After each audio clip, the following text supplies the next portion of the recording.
Yes, please. Um, okay.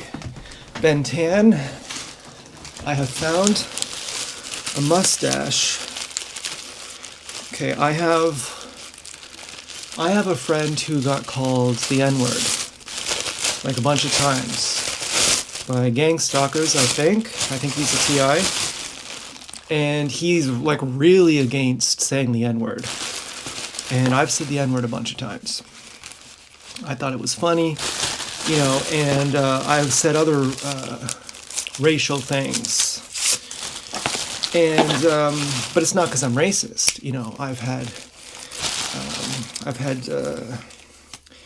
I've taken off the underwear of an Asian girl, half Asian, and I was about to slam dunk my face into her ass. And then, we had this roommate who was a real bitch who was like, would you guys pipe down in there? And her and I were gonna sleep together. She said, this is gonna happen. And I was like, yeah, thank you, thank you. I've gotten a hand job from a really hot black girl. I've had sex with a Spanish girl. I've had sex with a Swedish girl. I've had sex with a Norwegian girl. I've had sex with a German girl. I've had sex with an Indian girl. I've had sex with some girl who I didn't speak her language, but she had dark skin. She was in Denmark, but she didn't live there. Okay, I've had sex with an American girl. I mean, mind you, I raped them all, but I think that counts as not racist. That's a joke. But, I had went on some pretty racist rants when I was angry, but it wasn't like true racism. And I said that to my friend. I was like, just in case you hear that, like, in case you see that, I went on, I've said these things. I'm not like racist. Like, it's not like I care about the color of your skin. If someone else cares about the color of their skin who I don't like, then I'll say something, racist. But then now I won't because, my friend, he doesn't like that kind of talk. So I'm like, for him, I won't do it. But I don't care because I know that I'm truly not racist. So what does it even matter? I mean, I avoid people who are not religious. But I call myself an atheist. Like, what does it even matter what you call yourself? So anyway, I was scared after the racist things I've said. I was really angry at Ben Tan. I called them some racist things online. And because I thought they put pubes in my food or something. But really, it was just my mustache hairs. And then I was like, I'm sorry, Ben Tan. You know what? There was a Perfect 10 who works at the Kitchener location, who still does. And there's a Perfect 10 who used to work at the Cambridge location. And you'll think it's the one who's behind the counter at Cambridge, but it's not her. It's another one who worked there like 10 years ago. Anyway, so I got Ben Tan today. And so I'm kind of scared what happened. Did they do something to this?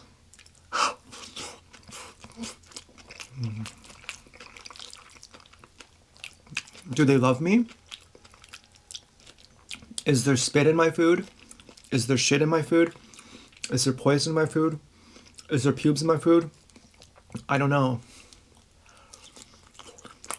But I apologized to Ben 10. I said, I'm sorry for even accusing you. I'm sorry for all that. I went back since. I dined in the restaurant. One of the girls, she's like, touching her face. I'm like, you're just new here. Like, you don't own this place.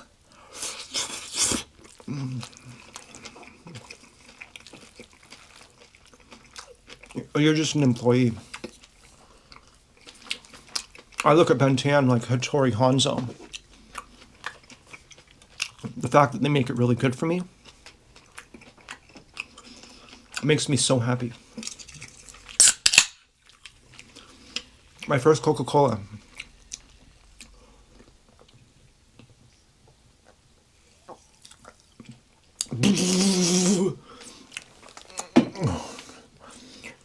Holy shit. And my water.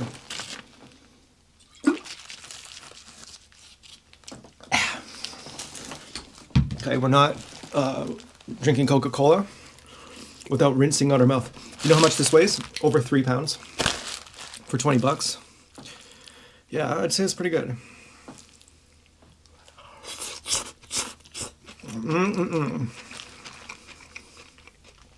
So I am going to use the devil's magic.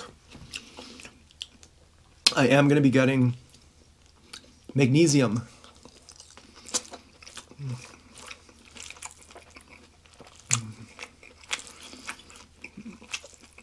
A lot has happened since I started eating cooked food. I made another lasagna. Nearly perfect.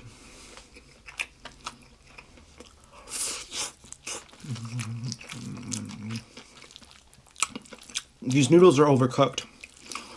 This is not the best, but it's still good.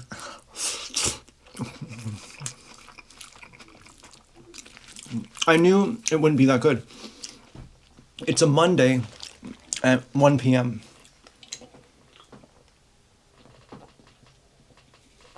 Whoever they have working as the chef on a Monday at 1 p.m. isn't going to be the same person who works there on a Saturday at 7 p.m. Okay, I knew that was going to happen. But I mean, I want my mom to try this new lasagna I made. I want our tenant to try it too. Our tenant's a gang stalker, but it doesn't matter. Like, you know, I don't care at all. Even if she's poisoned me, I don't care. She's not choosing that.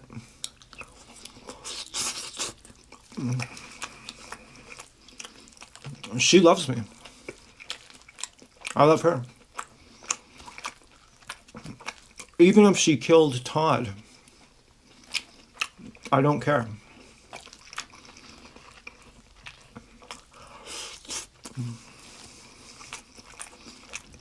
I know she's not using gang stalking to take advantage, so I don't care. I want her to try my lasagna too. It's fucking good. It's fucking good. I was telling my cousin about this. She's like, you should make a food business. I'm like, yep. I mean, the cheese is so melty.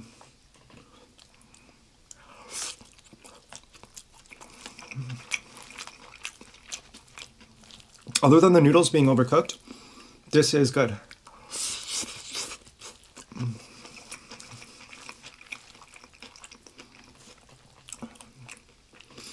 So magnesium is going to make the water stay inside my guts.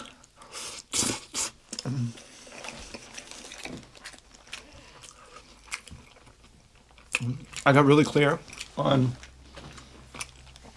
a lot of things. Your mind clears up a lot when you eat cooked food.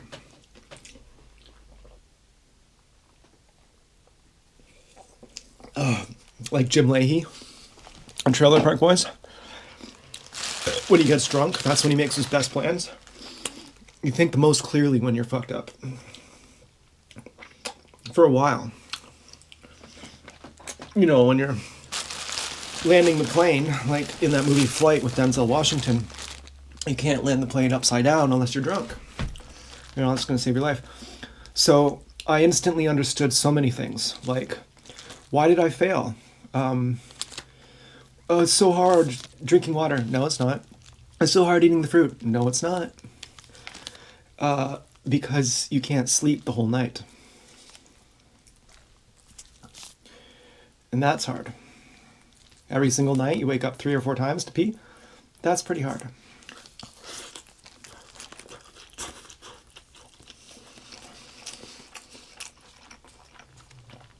Therefore, magnesium. Why magnesium? Because it stays in the stomach. It draws water to the stomach to hydrate the old waste, turning the brick into mud.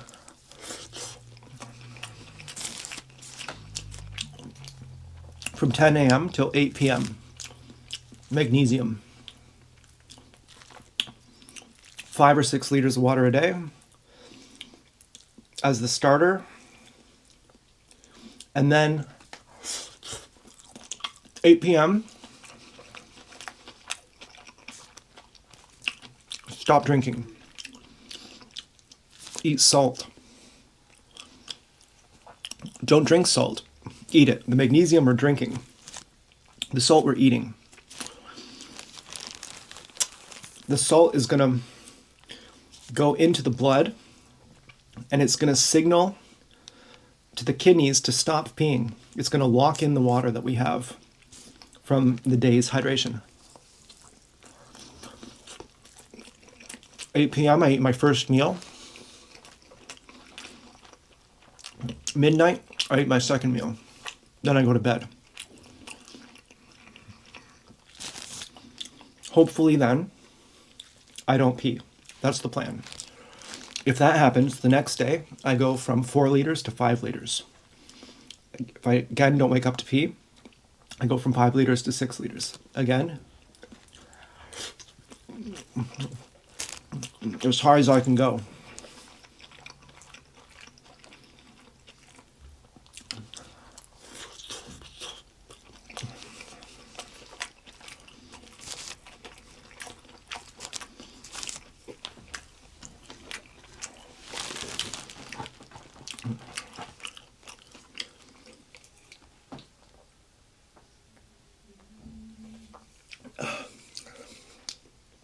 Woo!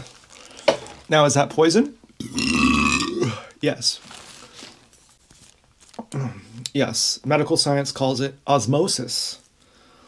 Natural hygiene calls it edema.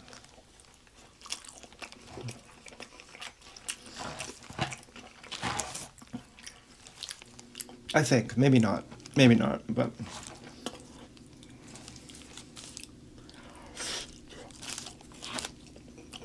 edema, at least for salt. I don't know. I take it back. I'm a fool, okay? I'm a fool. I don't like being a fool.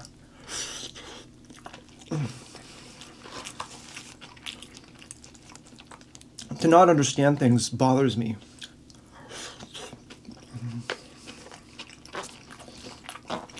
I was trying to understand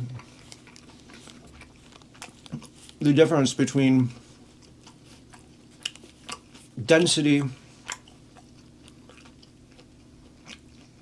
and volume and mass for how planets are formed and how gravity works.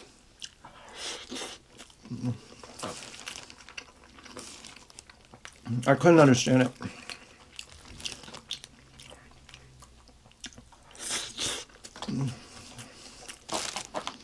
I couldn't understand how one thing, I mean, I feel like I'm trying to sound smart here. Probably I am.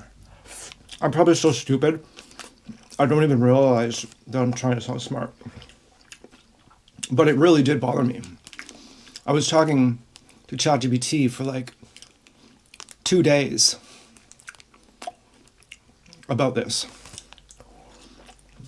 About what is the difference between mass and volume and density. And it gave me examples I still didn't understand. I said something like, imagine you have your pillow. I have this memory foam shredded pillow, which is amazing. And you stuff memory foam in it, or you take memory foam out to get it your softness you like. Now, if you stuff it really full of foam, I'm pretty sure that that's called density. The more foam you put in it, that's the more dense it is.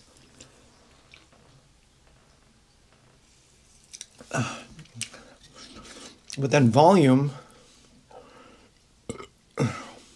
is the size of it. And then and then mass is the weight of it. Gravity is determined by the density and the mass, but not the volume. I think that works like that. I don't know, I could be wrong.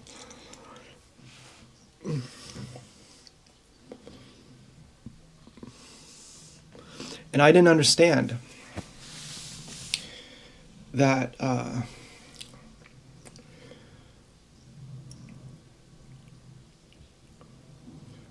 how do you determine where the pillow ends? How big it is? Well, it's easy with a pillow. You know, you say, well, the pillow ends right here.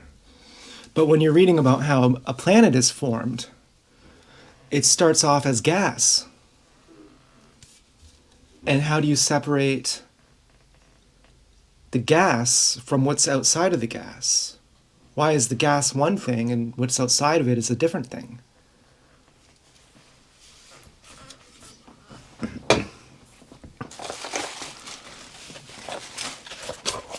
Because if you're going to say that the gas stops here and then something else starts there, you're also going to say that there's a border on existence,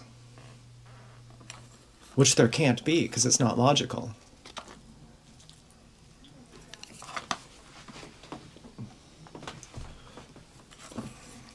You're going to say that outside of space, there's nothing. You're going to say space isn't infinite, but that space is finite. That space has volume. But how can you say that? You're going to say space has volume and mass and density. But how? You can't say that. That's not logical. And you don't even understand how gravity works either. Fucking ChatGPT.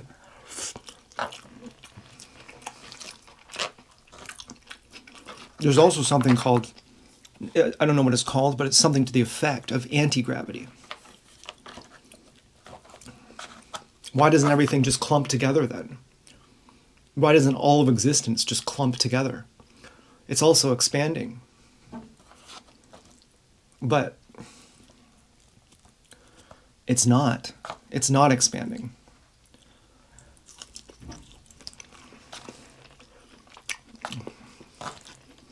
It can't expand because it's infinite. But what you're calling expansion is relative from your perspective. As if you're the center of things. No, gravity is a theory. And I think that mass and density and volume are a theory too. And it couldn't tell me how it can quantify those things.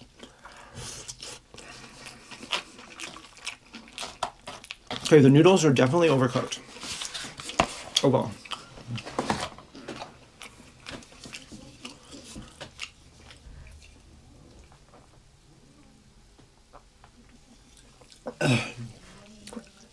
Oh my god. Woo! Yeah, my fucking cheese, amazing. I don't know how you would ever make vegan cheese without culturing it. Especially when you know you could just use a probiotic from Costco.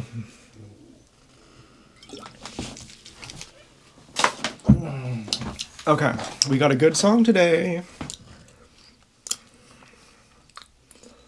Really excited. Do you know what? My mom said she was going to buy me my first meal after the fast. And then she brought me takeout and she's like, here's the receipt so you can pay me. She just forgot. But I didn't. I mean, I used a lot of her groceries to make my lasagna, so maybe that's why. But I think she forgot. And I didn't have the heart to be like, hey, you said you were going to pay. Last night I was in a bad mood and I pulled the phone charger and it made her phone drop on the ground. And she's like, my phone. And then as I'm handing it to her, I'm like trying to pull the phone charger out of her phone to take the charger. Like a thief in the night. And she's like, what are you doing? Why are you taking... And I was like, because it's my charger. Like, you took yours to your boyfriend's house and you just haven't...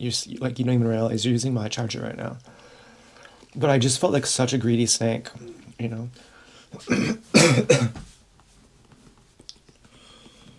So I definitely wanted to drink that pop before I sing this song.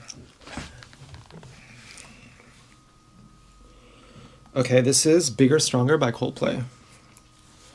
This is a really good one. I'm not gonna do the bridge because I don't really understand it, how it works. I wanna be big, strong, drive a fast car. Take me anywhere in seconds. Take me anywhere I wanna go and drive around my fast car. I will settle for nothing less. I will settle for nothing less.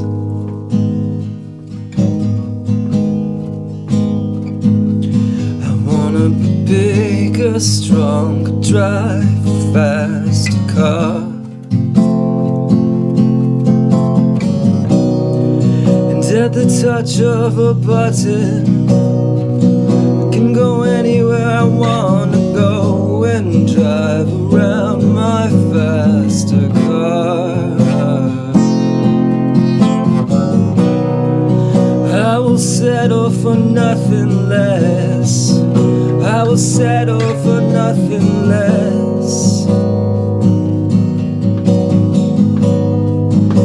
I think I wanna change my attitude.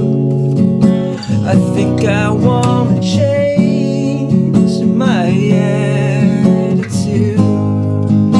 I think I wanna change my atmosphere. I want to be strong, be big, strong, drive fast car.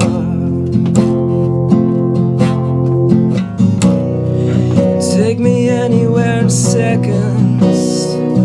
Take me anywhere I wanna go and drive around my fast car. I will settle for nothing less. I will settle for nothing less. I think I want to change my attitude. I think I want to change my attitude. I think I want to change my atmosphere.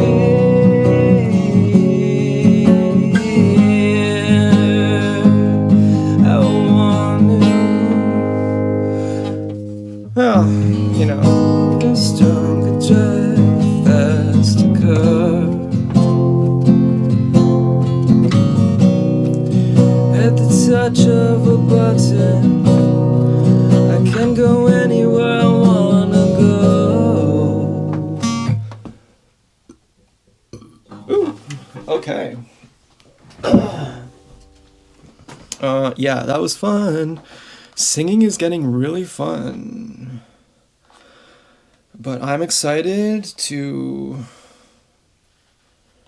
make this. Do you want to know what my handler did? My mom got a water bottle, and in a parking lot, they had a big bottle of laundry detergent. And the guy in the parking lot has a measuring tape, and he's rolling it out from the bottle of laundry detergent to a water bottle, which is a reference to my mom's water bottle. And then behind the water bottle, he's measuring it out to a coffee cup, which is the coffee cup is these are from past events. These are like sensitizations from past events. So the coffee cup is a reference to me being poisoned. The laundry detergent is a reference to me being raped. And the water bottle is in between the coffee cup and the detergent, as if to say, if you go too close to a school, first we're going to rape your mom and hurt her, and then we'll do it to you. And it's like, you know, I don't know if I was raped, okay, but I thought I was. And, you know, certainly I woke up with, like, I couldn't shit for a week. It felt like there was something fucked up with my ass. there was weird chemicals on my mattress, and there was weird chemicals on my underwear. And I couldn't get those chemicals out. I was talking about how the detergent smelled like, I don't really. I was talking about how the detergent smelled like clothes that were left in my yard. That there was detergent on some of my underwear that smelled like clothes that were left in my yard. And that's how they're linking up the detergent with the rape. Now, I was saying, I went to the emergency room, I got rape checked, and there, after I would go out, then they'd have people with coffee cups, and I would say online, I think they're referencing poisoning me with these coffee cups. Now, whether this happened or not, they know that I think that, so that's what they're saying. And it's just so ridiculous. They have this guy, and they wouldn't have done that had I had the camera. So, that would have been too fucked up. I mean, maybe they would have, but... And it's the type of thing that if you say it, there's so many references and anchoring that you know what it means, but if you say it, it's so slippery how they sneak the messages in. It's so cowardly, I was talking about how gang stalking sucks so much this morning on Quora, and then the handler had someone call me like 3 times today. We've had 3 spoofed phone calls today. And I was thinking, like, that's really pathetic. I don't know, man. It's just like, it's like really... Apparently Jeffrey Epstein ate people. That's what I heard from, what's it called? What's his name? Flesh Simulator.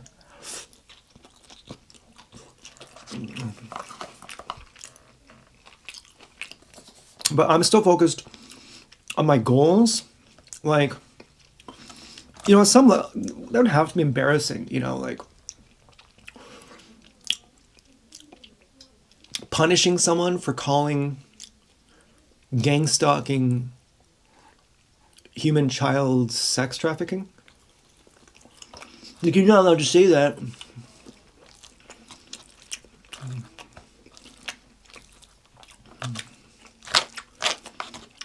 Okay, let's review the options. Option 1,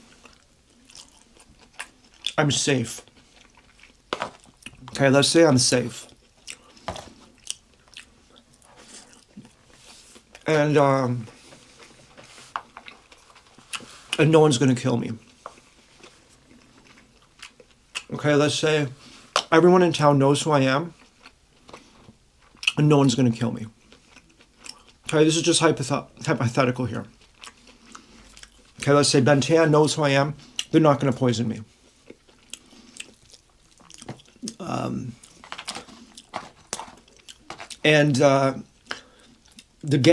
The handler is under obligation to punish me for saying that gang stalking is an extension of Epstein Island.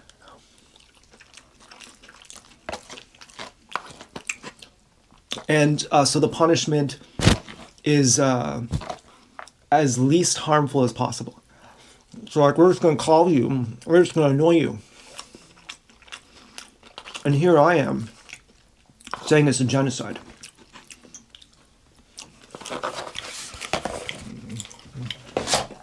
That ultimately sex trafficking is, it ends up with eating babies, basically. That is a genocide. Or, a Holocaust. Because it's a genocide, I think, technically is done to one group of people. Like some kind of ethnicity or some kind of... Now, you could call TIs a group. But then you could call anyone a group. Like, 2 random people get murdered. Well, that was a genocide because they were a group of 2 people. Gang stalking is done to every color of person, every race, every religion. So... it'd be a Holocaust, I guess, but, if you want to call it a genocide,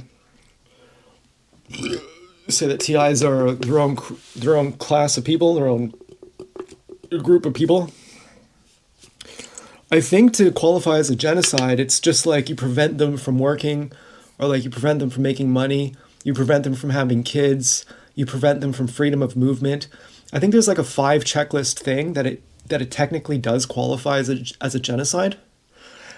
And I'd feel kind of a bit like a drama queen if I was like, yeah, it's a genocide, and meanwhile there's people in Gaza who are like getting shot in the head.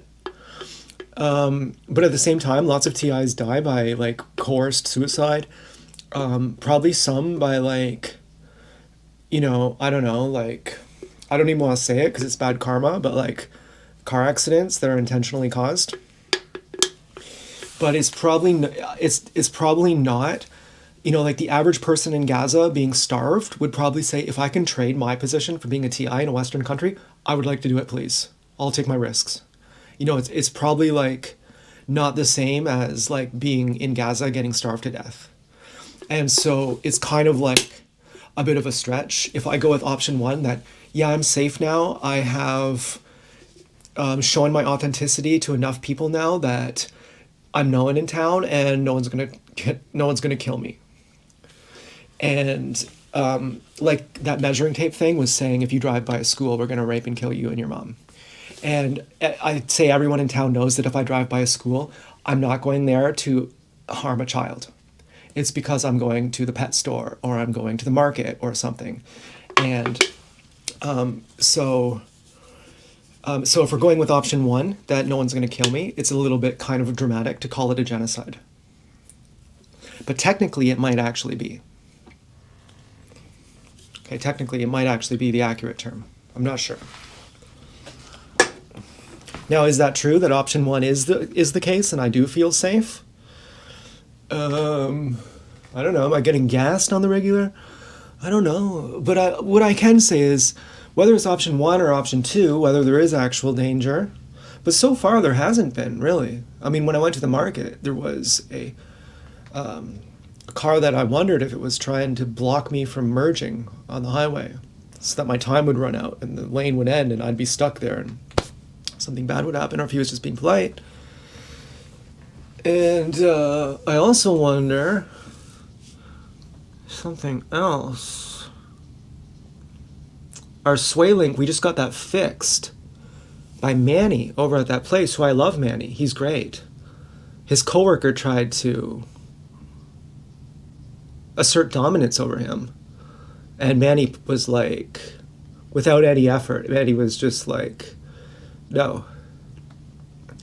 The coworker said like, what did you say, or something like that. I forget how it happened, but Manny's clearly the man. Manny's the fucking man. Now I shouldn't say that. Maybe his coworker is gonna be like, no, fuck you, I'm gonna hurt your car. But with a name like Manny, you have to be great. And we got our sway link fixed 3 weeks ago. It was like, I don't know how much it cost, but I think it was a big thing. And now the same problem is happening again, and it's like 3 weeks later. And then a couple of days ago, our muffler had come off, and I don't know if someone hit it with a hammer or what. Like, I don't know if they're like destroying our car for every time I drive by a school, and now they just destroyed the sway link. I don't know how they would do that. Do they have a mini jack, and they go under the car? They lay under the car at night and they smash things. All the neighbors are gang stalkers. They have 24/7 surveillance on the whole streets. They can make sure an unaffiliated person isn't going by when they do that. Literally everyone around us, the people in the building over there are gang stalkers, the people across the street are gang stalkers, people behind us are gang stalkers, the people to the left of us are gang stalkers, the tenant's a gang stalker, the people in the building to the right of us are gang stalkers, the people all the way down the street are gang stalkers. They could easily get a mini car jack the car up and fuck up the sway link somehow. Just keep hitting it with a hammer or something. And then what? I'm like, I'm not going to condone your human sex trafficking by crisis acting like I am a sex criminal so that you can pose like you're not a sex criminal, so you can install hidden cameras in children's rooms, which is your true motive. Like, do you think that people would be gang stalkers if gang stalking was hard labor? Like, if like if you want to make the argument, gang stalkers are entrapped into it. How many would be entrapped into it if gang stalking was digging ditches? If it wasn't watching people in the shower and it was digging ditches, how many people would be a gang stalker then? Do you think it'd be the same number or less? You know, these questions you kind of wonder sometimes. I don't know. I personally don't care, you know, if someone's a gang stalker or not. I personally don't care. If there's someone I love and I start wondering, are you a gang stalker or not? I don't care. I don't even care.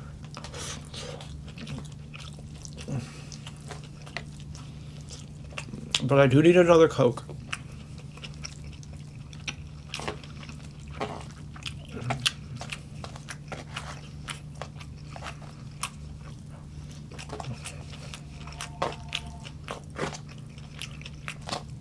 It's funny though, like a lot of people who were like my heroes, I'm like, you're not even who you pretended to be, and I see through you now. You're and it has nothing to do with being a gang stalker. It's like I actually see how tiny you are. You had me fooled. You acted like you were classier than me. And I believed you. I really believed you. I'll be right back.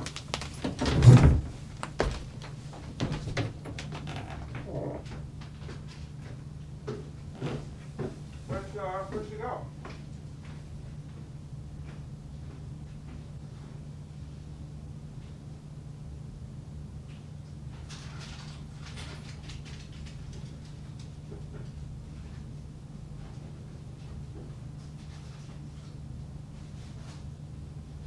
I'm sorry, Dave. I'm so sorry. I'm sorry. I didn't mean to do that.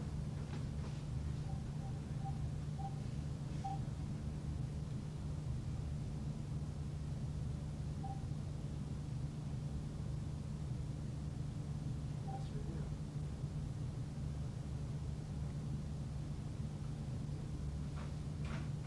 Where the hell did she go?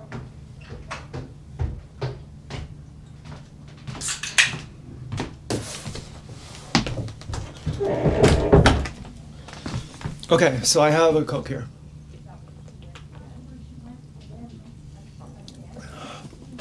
Whoa. Ah. Eee, that's crazy. Yeah. That's crazy.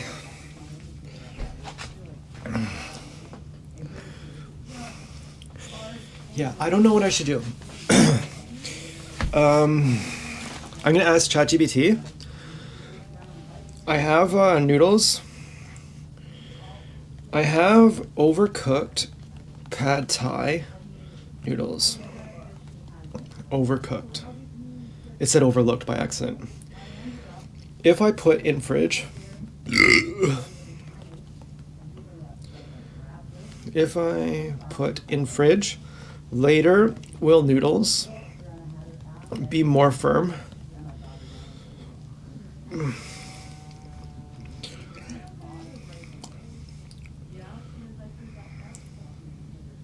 It says a bit. They'll feel tougher and less mushy. The brick risk, if they were already overcooked. The fridge will turn them into a cold, sticky block.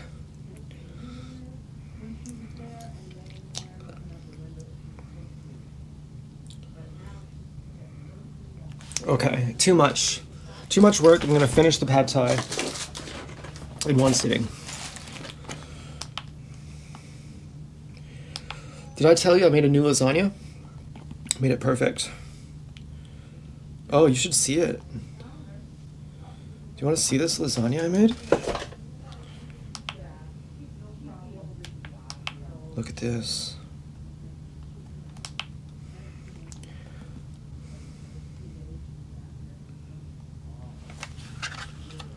Look at this lasagna. Look at the melt. That's the best vegan cheese I've ever had by far. It's the only good vegan cheese I've ever had. Yeah, it's fucking amazing. I went like this. Yeah! So I'm pretty excited to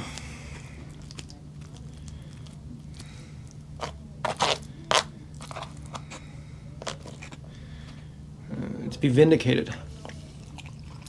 I'm pretty excited to use minerals. And I'm pretty excited to see through people.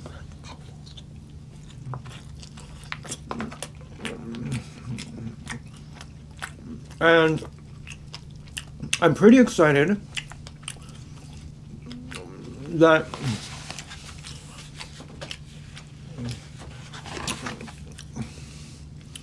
I don't have addresses on my love. My love is a state of being. And therefore, you can't hurt me. No matter who you are. With gang stalking, the first 10 people who betray you, after that happens, you say, now I know who is who. Even if I just met you, I've been betrayed by 10 people.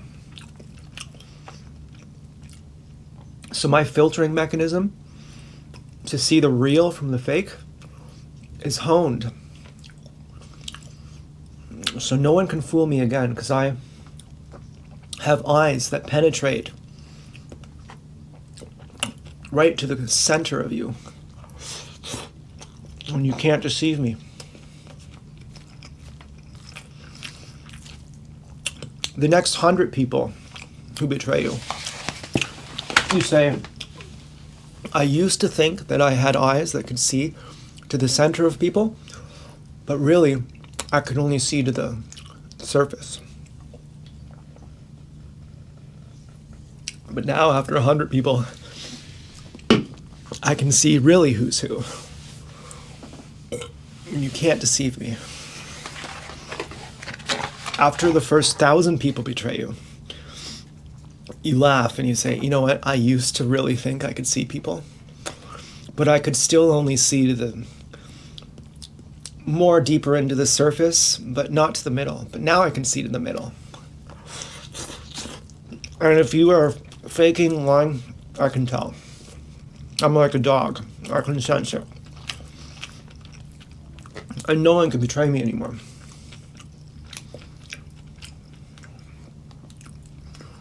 And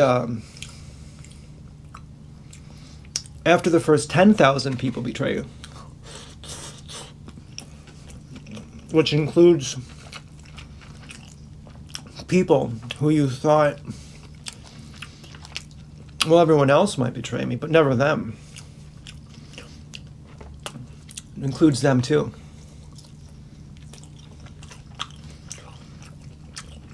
You say,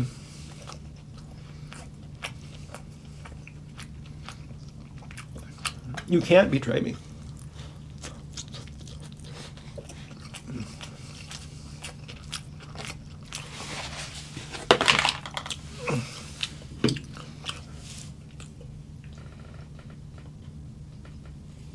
Because I don't expect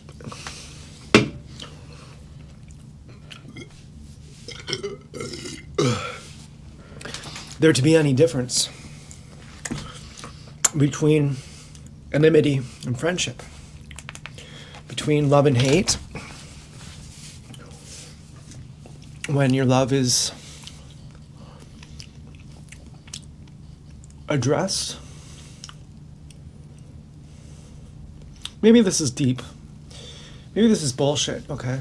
Maybe it's bullshit. Yeah, it's probably bullshit. I'm just copying Osho. Okay, Osho says don't address your love. Love should be a state of your being.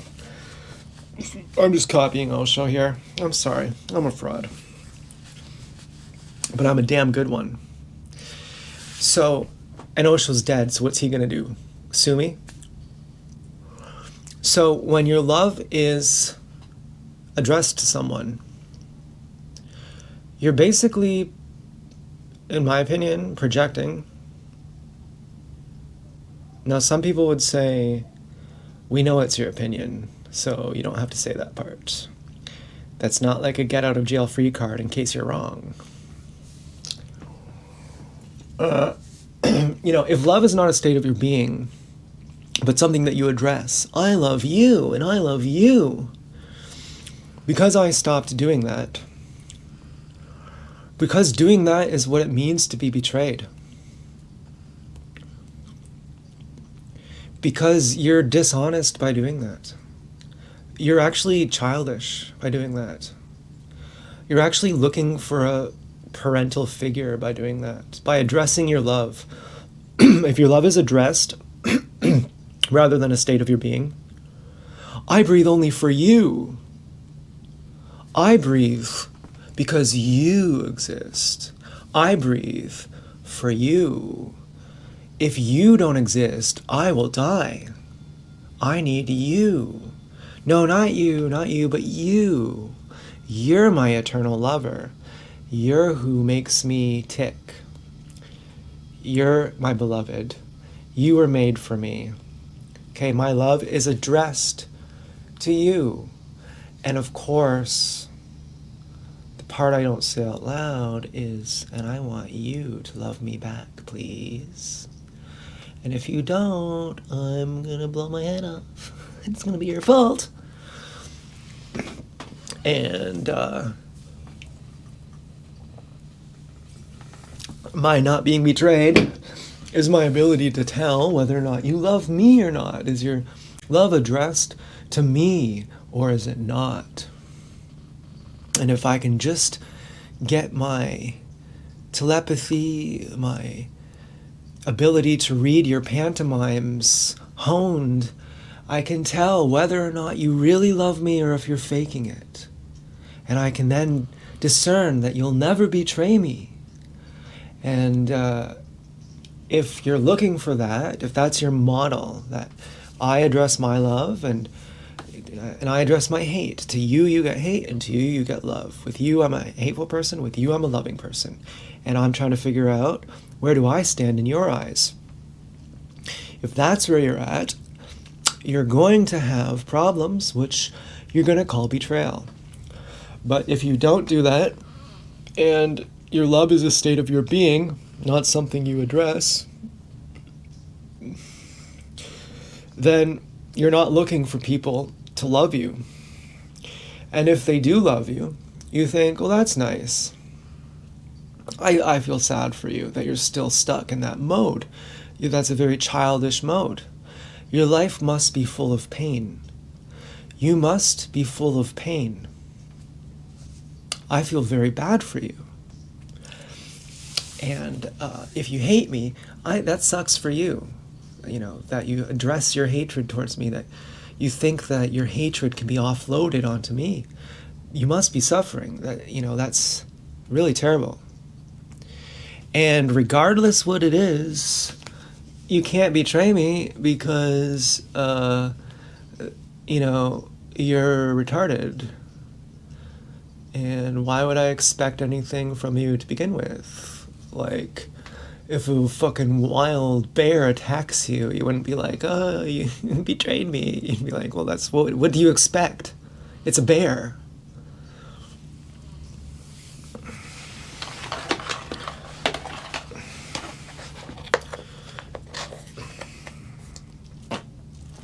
How can you be betrayed if you don't have expectations?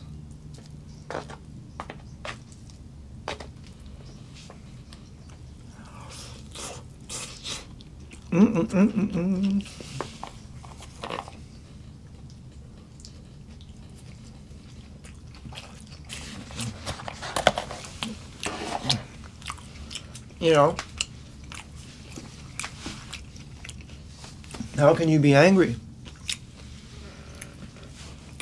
if you're not holding someone to a standard?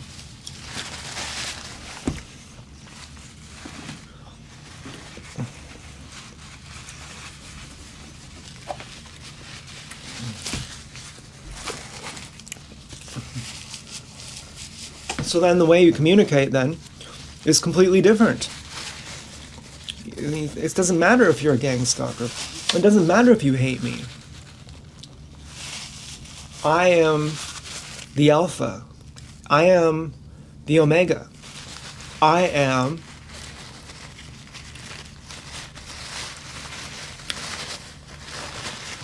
myself.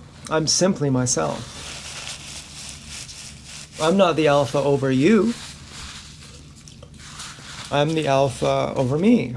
And whatever the omega is, I guess it's the last. I'm the first and the last in my world. I'm not looking for you to scratch my back. I'm not looking for you to tell me who I am. I'm not looking for you to validate me. I'm not looking to show you love so that you show me love. I'm not making a deal with you. I'm not dealing. This isn't business. Businessmen are full of shit. I'm not doing business with you. You can't betray me because I'm not doing business with you.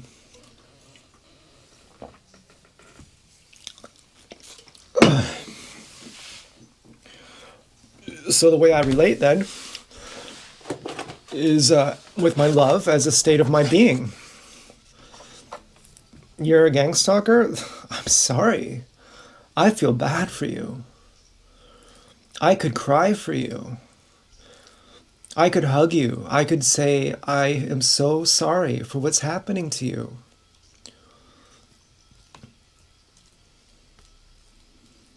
I could seriously cry for you. You have no idea. Well, you know. And then 20 minutes later, I'm angry as fuck. I'm like, fuck you, you know. Yeah, I'm not enlightened. I think sometimes I am, but I don't know. Sometimes I get pretty angry. I don't think enlightened people get angry.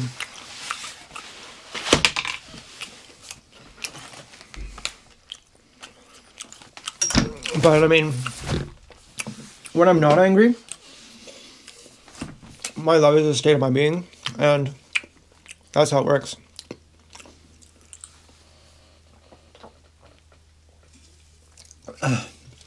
I see people going, oh yeah, that's nice.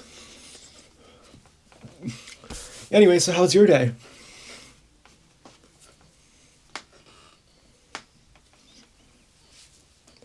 Yeah, that's cool. Oh yeah, I'm doing yoga. This is just yoga. Anyway, I'm just doing yoga. Anyway, so how's your day? Okay? It's like, yeah, right.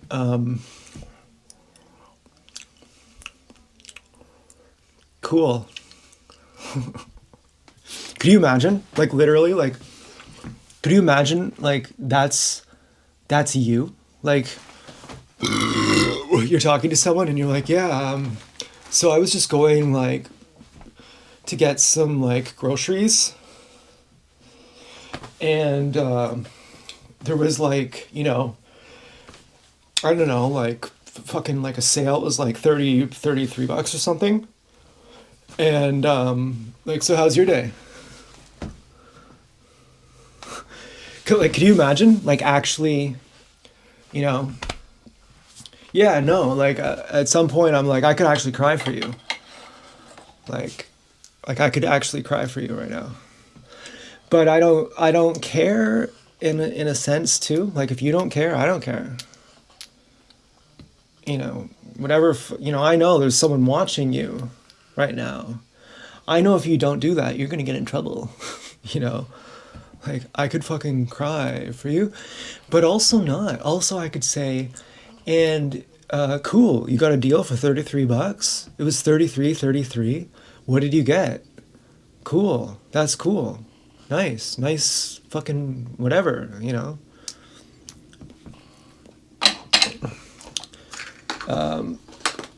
Yeah, it's not all just sad.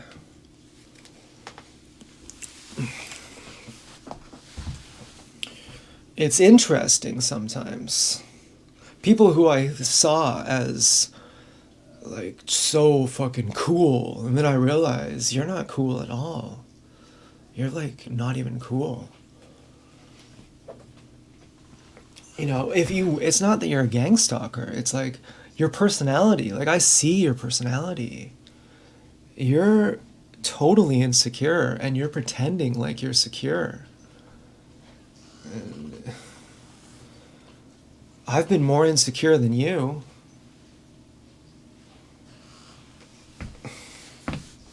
I've tried to fake it too. I tried harder to fake it than you.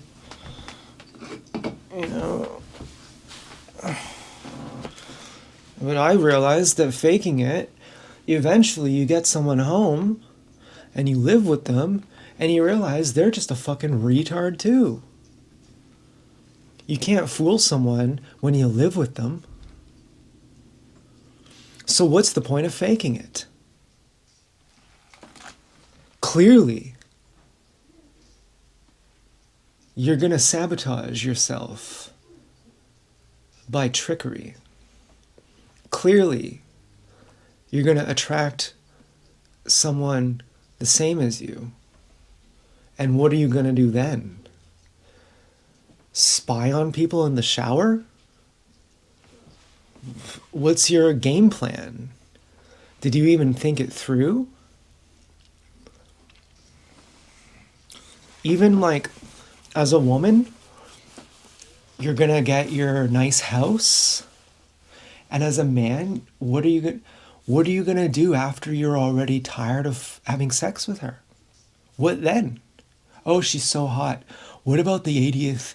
What about the 2000th time you've had sex with her? What about then? And you go, oh my God, I hate her guts. She's terrible. She's boring. She's mean. She's a bitch. All her friends are bitches. They're shallow. They're vacuous. They're rude.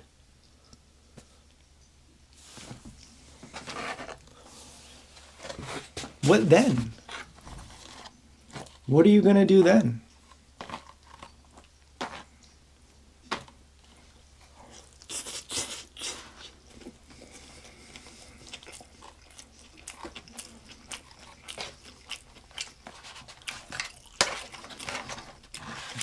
Oh, I can't eat anymore.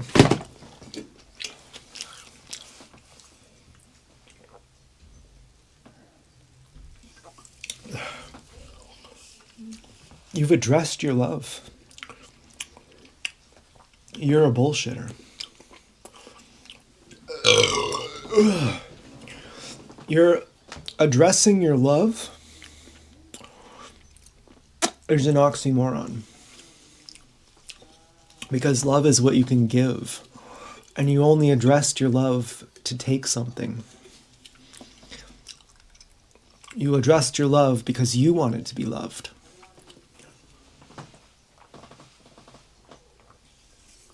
That is not love. Ugh. That's manipulation.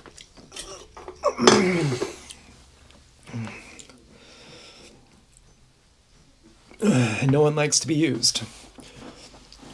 And that's why couples hate each other. That's why they're called frenemies. Your most intimate enemy. Loving someone you hate. That's called, the door to hell is always locked from the inside. You can always leave. But you like the fight because it distracts you from your maturity, your growth, and the pain that comes with it. It's not easy to transcend addressing your love. Your greatest need is to be needed. Your greatest desire is to be loved.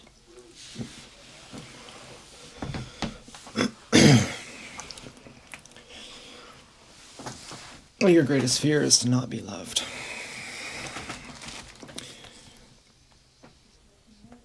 No one goes through that by choice. By the 10,000th betrayal, you don't say, "Oh man, I'm really happy I figured that out." Really, you do. You say, I'm really happy I figured that out. You don't say, oh, I'm really happy that I chose to figure that out. You say, I'm really happy that I chose to figure that out when I had to choose to either figure it out or not figure it out. You know, I'm really happy that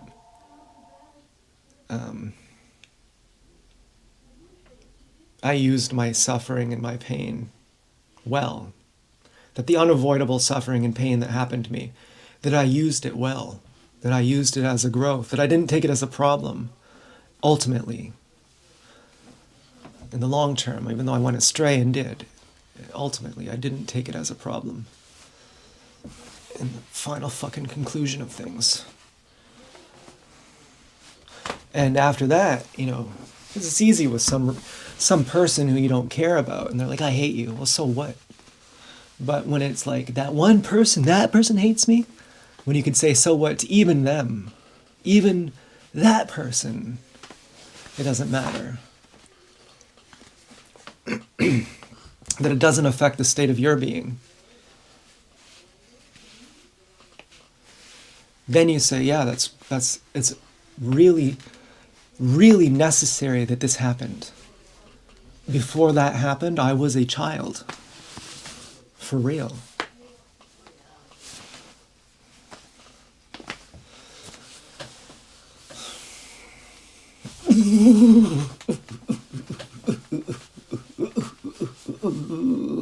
Well, anyway, goodbye.